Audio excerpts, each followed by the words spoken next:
Hello, in this video I'll be talking about the Sony Smartwatch 2, or otherwise known as the SW2.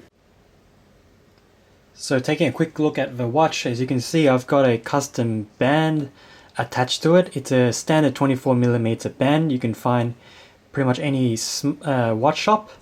I got this for around $9 at a local flea market. And the watch itself is made out of aluminium, and it's made to look like a standard Android phone with the three hallmark Android buttons: back, home, and menu button. It's got the trademark Xperia Z phone's power button, as you can see here. And generally, I quite like the size. It's not too big and yet not too small, and it fits on my wrist quite well. Now I've got here my Xperia S phone, so let's go ahead and connect the two devices.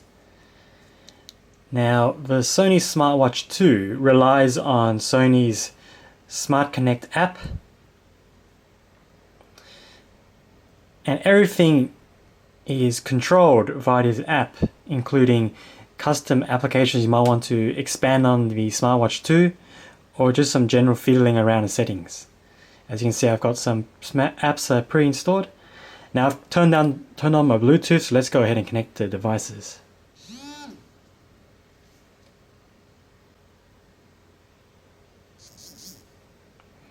So you may have heard that vibration sound. It tells me that the Smartwatch 2 is now connected to my phone.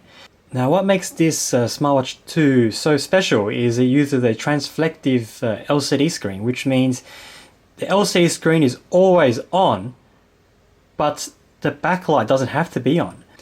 So if we press the side button, the backlight will now turn on, and we go to the home button, and the screen just feels like any old Android phone, but it doesn't actually run on Android, as I mentioned before.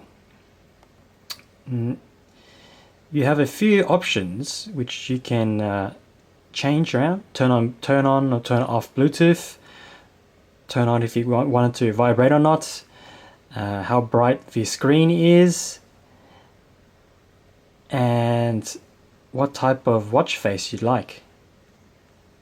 Overall, I think the Smartwatch 2 does a pretty good job. It notifies me of my instant messages and emails, and it controls my music. So considering I bought this for around $120 to $130, I think it's not a bad buy. Now, if you've watched my other review on the Sony SBH-20, you know that I've been looking around for a nice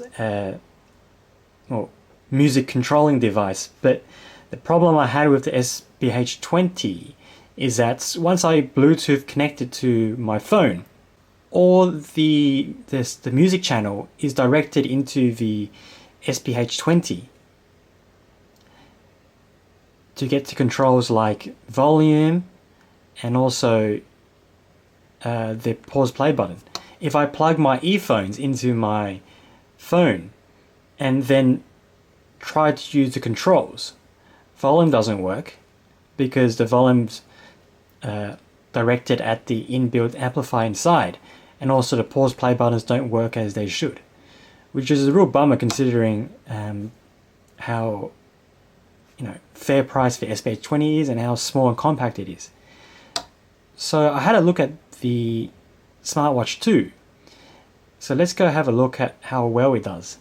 Now for the music control test, I've loaded up the Uncharted 3 soundtrack on my phone. So let's go ahead and boot up the watch. Press the home button.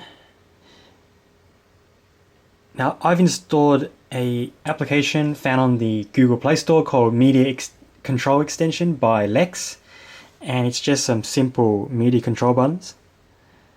You got change track, rewind, fast forward, pause play, and change volume. So we press the play button and it plays very nicely, and I can control my volume.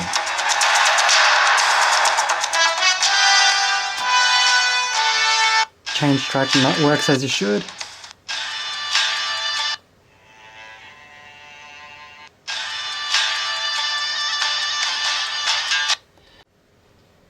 Now, another big question is, can I get external music controls for Walkmans? And the answer to that is yes, you can. I've tried the Sony SW2 and it pairs very, very nicely with the Walkmans. All the controls work.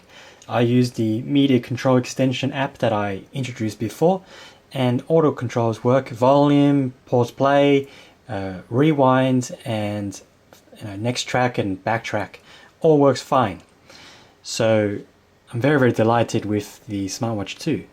But does that mean I've wasted my money on the Sony SBH-20? Well, no, because I actually did find another solution. And the solution to that is an Android app that I found. First, let's pair the two devices. Yep, it's connected. And as I've mentioned in my SBH-20 review, once I've connected the two devices, all the audio will fall into the SBH-20 device and not through the audio jack, which I want. So if I press play, as you can see, the speaker won't play anything because all the audio is going into the SBH-20. But one solution to this is an Android app called Sound About. Now this is only the trial version, so I've got limited controls, but it should be enough. I can go into the menu and select wired headphones. So this directs all the sound only into my wired headphones and not into the Bluetooth audio stream. I select that. So now let's go ahead and start up our music. Get into the Walkman app, plug in my earphones, and for this test I'll be using the earphones supplied from the SBH-20. Press the play button. And sound is coming from the earphones. I don't know if you can hear this or not. Let me put the earphones closer to the microphones.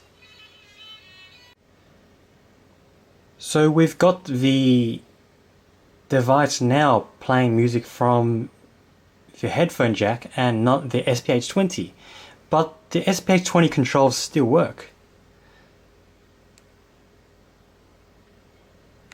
And I can change tracks. But of course the volume buttons won't work.